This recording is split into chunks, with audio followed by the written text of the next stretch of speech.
Kag sa number 1, notice of increased seismic activity ang gin-issue sa Philippine Institute of Volcanology and Seismology sininga aga sa Bulkan Kanlaon. Sunod sa PHIVOLCS, may 81 ka volcano tectonic o kun VT earthquakes ang na-report sa Kanlaon Volcano Network humalin las 12 sang kaagahon sa October 16 o kun subong nga adlaw tubtub kaina las 10 sang aga.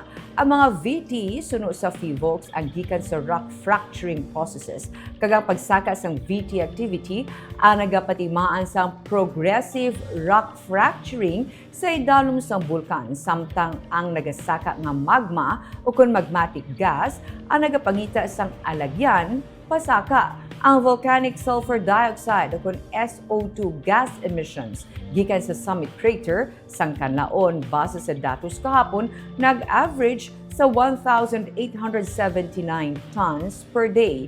Ini ang malapit sa medium-term average nga 1,830 tons per day humalin January 1, 2025.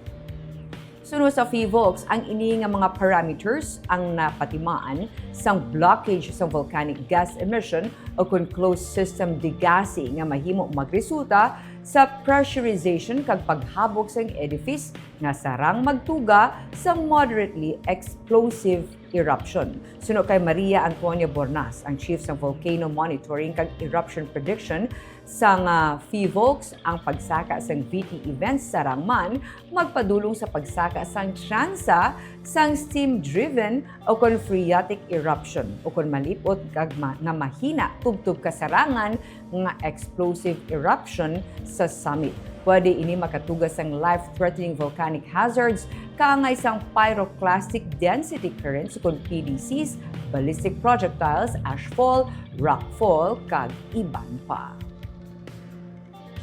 Meron pong possibility na magkaroon po tayo ng event, either minor explosive eruption or ash emission. Meron lang po tayong forecast. It can happen anytime. Especially do sa 4 km permanent danger zone, dapat po wala pong pumupunta doon. No? So, it's supposed to be an exclusion zone right now. So, kailangan po ay observe po yun.